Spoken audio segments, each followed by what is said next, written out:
গুরুত্বপূর্ণ একটি খবর দর্শক।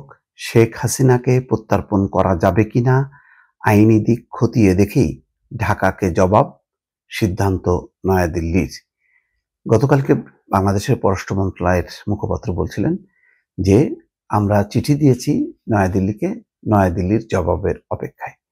এখন নয়াদিল্লি যেই জবাব দিচ্ছে অর্থাৎ যে সিদ্ধান্ত নিচ্ছে সেটি হচ্ছে যে শেখ হাসিনাকে প্রত্যর্পণ করা যাবে কিনা তারা সেটি আইনি দিক খতিয়ে দেখবে। এটা এক অর্থে বলা যায় যে গুরুত্বপূর্ণ একটি বিষয়, রাজনৈতিক স্পর্শকাতর বিষয়। সুতরাং চট করে এটার সিদ্ধান্ত নেওয়া যাবে না, আইনগত দিক খতিয়ে দেখবে। অন্যদিকে আরেকটি বিষয় হচ্ছে দীর্ঘায়িত করা, যাতে শেখ হাসিনাকে ফেরত পাঠানো নিয়ে যে একটি উত্তেজনা, যে বাংলাদেশের চাপ, সেই চাপটাকে একটু নরম করারও একটি লক্ষ্য হচ্ছে সময় কাটানো। তো হয়তো নয়াদিল্লি সেই পথটি বেছে নিয়েছে। প্রাক্তন প্রধানমন্ত্রী শেখ হাসিনাকে ফেরত চেয়ে বাংলাদেশের অন্তর্বর্তী সরকারের পাঠানো কূটনৈতিক বার্তার আইনি বৈধতা কতটা খতিয়ে দেখবে নয়াদিল্লি।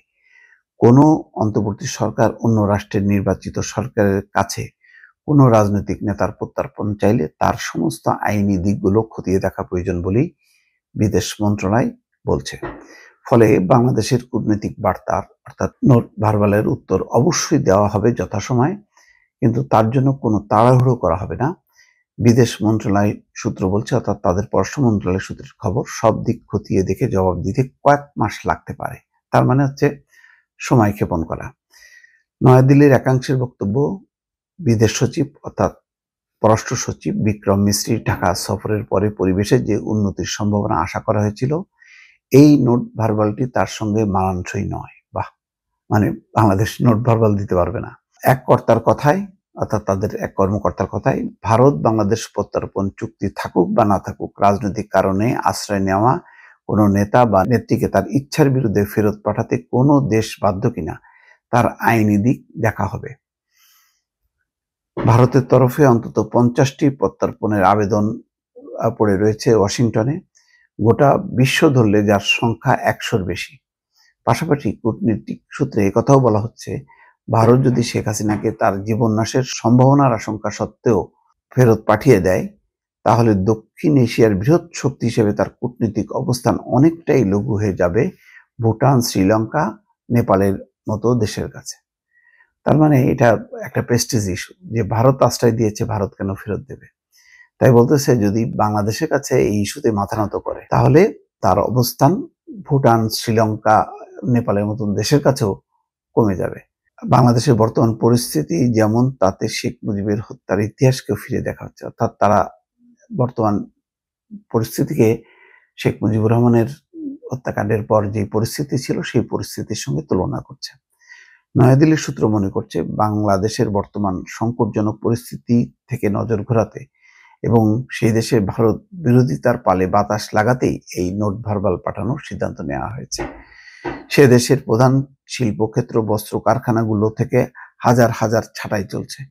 বিদেশে রপ্তানি কমেছে প্রায় 4%। দেশের বৈদেশিক মুদ্রার ভাড়ারে টান, বাজারে আগুন। দেখেন, সবগুলো তথ্যই দেশের বৈদেশিক মুদ্রার এতে মানে রিজার্ভের টান। রিজার্ভ কোথায় টান? রিজার্ভ তো বরং সমৃদ্ধ হয়েছে। তারপরে হাজার হাজার ছাঁটাই চলছে না, কিছু মানে করাপ্ট মানে শিল্পপতি, পুঁজিপতি, ধনপতি, লুটেরা, যেমন সালমান এফ রহমান, এস আলম, তাদের কারখানা বন্ধ হয়েছে। তা তো হবেই।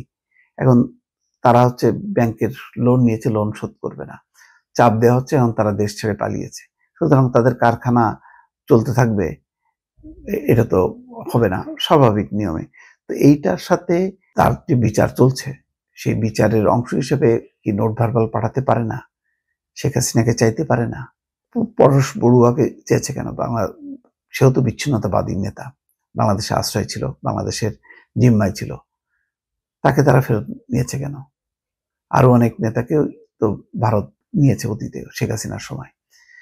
এইগুলো হলো তারা আসলে মানে প্রেস্টিজ ইস্যু মনে করছে, যে নোট ভার্বাল দিয়েছে, তার মানে কূটনীতিক ভাবে যেই ভালো হওয়ার কথা সম্পর্ক, সেটি ভালো করছে না বাংলাদেশ। তো তুমি বাংলাদেশে একজন মূল অভিযুক্ত, যার বিরুদ্ধে গণহত্যার অভিযোগ, যার বিরুদ্ধে দুর্নীতি, টাকা পাচারের অভিযোগ, তাকে তুমি রাখবা, আবার তুমি বলবো যে এইসব বিষয়ে কথা বলে নষ্ট হবে, এটা একটা নতুন একটা মানে পলিসি ভারতের বোঝাই যাচ্ছে।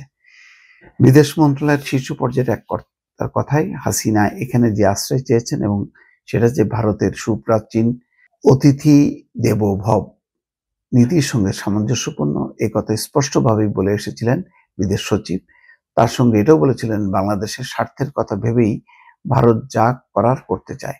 বাংলাদেশে আগুন জ্বললে তার ধোঁয়া সবার আগে ভারতের রাজ্যগুলিতেই আসবে। ফলে দুই দেশের স্বার্থেই দ্বিপাক্ষিক সম্পর্ক শান্তিপূর্ণভাবে এগিয়ে নিয়ে যাওয়া উচিত। সে দেশে সংখ্যালঘু সম্প্রদায়ের নিরাপত্তার দিকটিকেও মাথায় রাখতে হবে। বাংলাদেশের সরকারকে চাপে রাখার উদ্দেশ্যে নিত্য প্রয়োজনীয় রপ্তানি বন্ধ করার পথেও যে হাঁটা হবে না সে কথা বারবার জানিয়েছে সাউথ ব্লক। কারণ সেই পদক্ষেপ বাংলাদেশের মানুষের স্বার্থকে ব্যাহত করবে, কালক্রমে তা ভারত বিরোধিতায় উস্কানি দেবে। সূত্রের বক্তব্য, ভারতও চায় বাংলাদেশের গণতান্ত্রিক পদ্ধতিতে দ্রুত নির্বাচন সম্পন্ন করুক অন্তর্বর্তী সরকার। বিএনপির একাংশ যোগাযোগ রাখছেন ভারতীয় নেতৃত্বের সঙ্গে। এটা একটা নতুন মানে বিভেদ তৈরি করা, যে বিএনপির একাংশ যোগাযোগ রাখছে ভারতের সাথে। বিএনপি ও ইউনূস সরকারের উপর চাপ দিচ্ছে ভোটের জন্য আপাতত নজর রাখা হচ্ছে আগামী 20শে জানুয়ারির দিকে, অর্থাৎ আমেরিকার প্রেসিডেন্ট পদে ডোনাল্ড ট্রাম্প বসার পর বাংলাদেশের বর্তমান সরকারের গতিবিধি কিছুটা পরিবর্তন আসে কিনা তার দিকে।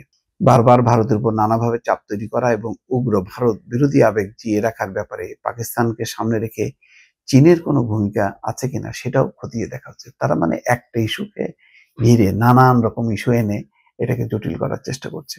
মানে আনন্দবাজার বোঝাই যায় যে ভারতের যে পলিসি সেই পলিসিটাকে রিপ্রেজেন্ট করে, এবং সেই কারণেই তারা এই স্টেট একটা যে চিঠি নোট ভার্বাল শেখ হাসিনাকে ফেরত পাঠানোর বিষয়, সেটাকে ঘুরিয়ে পিছিয়ে তারা নানা রূপে সামনে এনে হাজির করছে। দর্শক ভালো থাকবেন, আল্লাহ হাফেজ।